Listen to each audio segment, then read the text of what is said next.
This is my 2-year review of my Tesla Model 3 Performance, which I've driven over 40,000 miles in. In today's video, I want to take you through all the running costs, including insurance, charging, and any maintenance, what it's actually been like to live with, and any pros and cons. And do I regret buying this Tesla Model 3 Performance? Let's get straight into it. So here we have my 2-year-old Tesla Model 3 Performance, which has covered over 40,000 miles in that time. I bought this car in late 2023 when Tesla were doing some fantastic 0% interest deals. This car is the only car we have in the family, so it's my daily driver and it's used daily. As you can see, I've done 40,000 miles in 2 years. So what's it actually been like to live with? So what's it actually cost me to service and maintain this car over the last 40,000 miles? Well, in terms of servicing, that's very easy. It's cost me nothing. And the reason being is that Tesla don't have a fixed schedule for servicing like other manufacturers. I.e., I don't have to take this car in every 12 months or so many miles. Tesla don't do that, which is great. So the last 40,000 miles, in terms of servicing, this car hasn't cost me a penny. And it's also a similar story for maintenance as well. So Tesla, well, first of all, there's very little to maintain on these cars in the first place, but Tesla recommend that you change the cabin filter every 2 years. I think it's the same again for the window wipers, and that's about it. So the only thing I've had to do for maintenance for this car over the last 40,000 miles is to top up the screen wash. Because there is an issue with the car at the moment, I've asked Tesla to look at. They're sending a mobile ranger, which I'm going to do another video on, to look at the problem. And while they're there, I'm going to get them to change the pollen cabin filter, because it's been just over 2 years. But you can purchase a cabin filter direct from the Tesla app, which is around about £30 or £40, and you can fit them yourself. There's plenty of YouTube videos on there on how to do it yourself, but to save the hassle, while the ranger's going to be here looking at the problem, which I'm going to go into in the next section around problems I've had with this car in the last 2 years, I thought it'd be wise for them to change the filter as well. So moving on to car insurance and what that's cost me over the last 2 years. Obviously bearing in mind that car insurance can be affected by so many different variables, and what I mean is like your age, where you live in the country, if you have any points on your license, and what type of car you drive.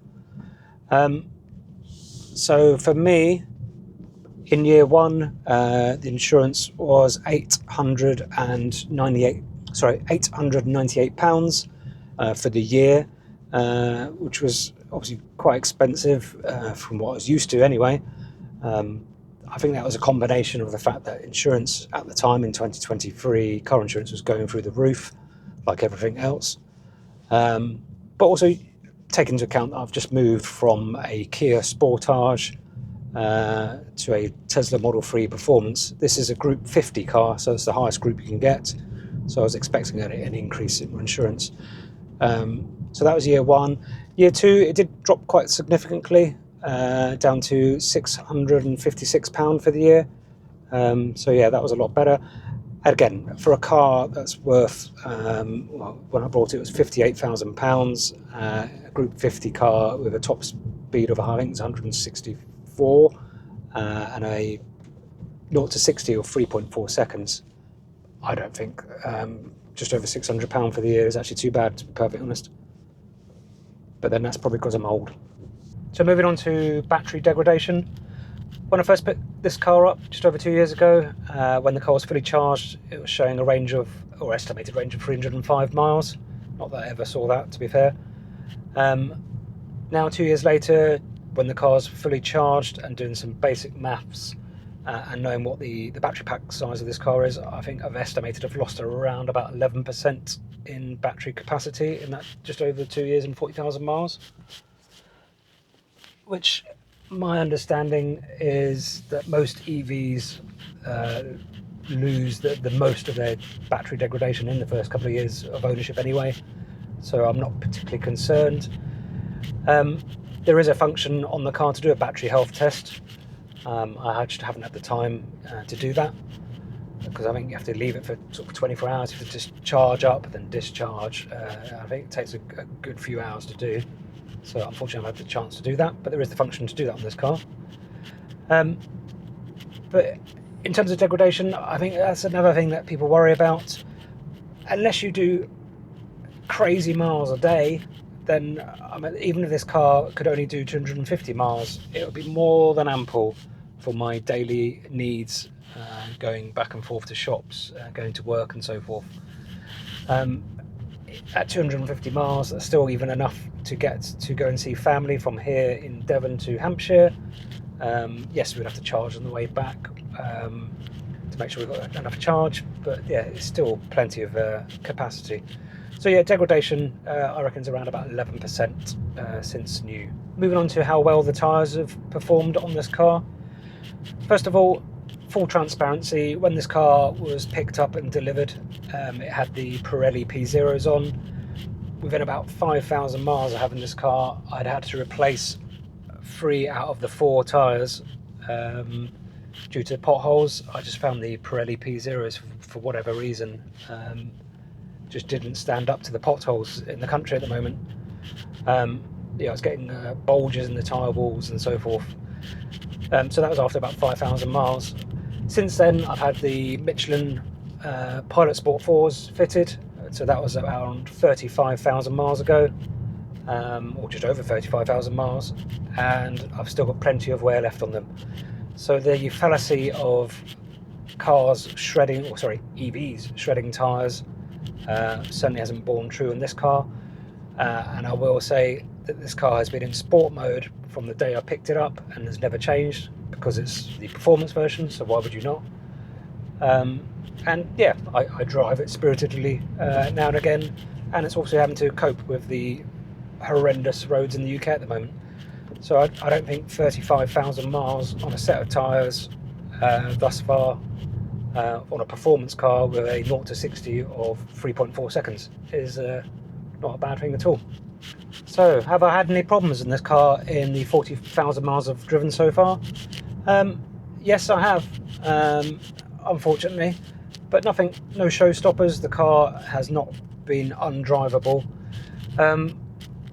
Within the first year, the side repeater camera on the passenger side had some minor water ingress, which was causing a few alerts to come up on the screen, and also disabled some of the functionality around autopilot and some other bits and pieces. But Tesla came out, the Tesla mobile technician came out and replaced that, and he was here for about 40 minutes, and that was done under warranty. And the only other problem I've had is the passenger side door. There was excess wind noise. That was reported to Tesla, and again the Tesla Mobile Ranger came out, fitted a new rubber seal around the door and realigned the window, and no more wind noise. And again, that was done under warranty. So yeah, there's been two things I've had to contact Tesla servicing for, but neither of those I've had to pay for. So in 40,000 miles, this car has been rock solid, apart from the 2 issues I've just mentioned, which are both covered under warranty. So moving on to charging, I'm lucky enough to be able to charge my car on my drive at home using the Hypervolt home-free home charger, and also utilising the cheap rates of currently at the time of recording 7 pence per kilowatt hour for overnight on the Intelligent Octopus Go, referral in the description. Yeah, charging wise, I mean, to charge this car up from 0 to 100% is around about £4.50, certainly under £5 to charge this car up, and for that I can probably cover, depending on time of year and the weather and other factors, around between 250 and 280 miles. So for £5 to do 280 miles, I don't think it's too bad at all. In terms of supercharging, I'll tot up all the supercharging costs since ownership, and I'll put that on the screen. I've never had to queue at a public charger or had any failed charges thus far, so I think maybe I've been lucky. But yeah, check out one of my videos I did when I did a Christmas trip to Hampshire at peak time, and that just showed you the state of the charging network even at a real sort of peak Christmas period. Yeah, so check that one out. So at 40,000 miles, how's the interior holding up? Well, the seats, I mean, there's a bit of crinkling there, like there where my legs are going to be resting. But apart from that, the seats are in really good condition, along with the centre console. Excuse the mess, I haven't had a chance to clean it properly. But as you can see, the car has really held up well. 40,000 miles, still look pretty much like new. Steering wheel's in good condition and no peeling there. And what about the back? Oh yeah, and just check out these 3W floor mats. Certainly highly recommend these. This is not a sponsored video, I wish it was. But yeah, these floor mats are certainly better than the ones that come with the car, and specifically for people like me who live in the countryside and we go for walks and so forth. The floor mats are constantly getting dirty, so these are quite easy to take out, pressure wash and then put back in. So yeah, certainly recommend those. What about the back? How's the back fared? We don't have many people in the back, to be fair. So yeah, again, nothing exciting here, but yeah, it's certainly all the test of time. Everything all works and looks as it should do. So to summarise, would I buy another Tesla again? I think you can probably tell by this video, definitely yes. It's been the best car that I've ever owned in 35 plus years of driving, and I've driven various vehicles over that time. It's certainly been the cheapest car I've ever owned in terms of maintenance and running costs.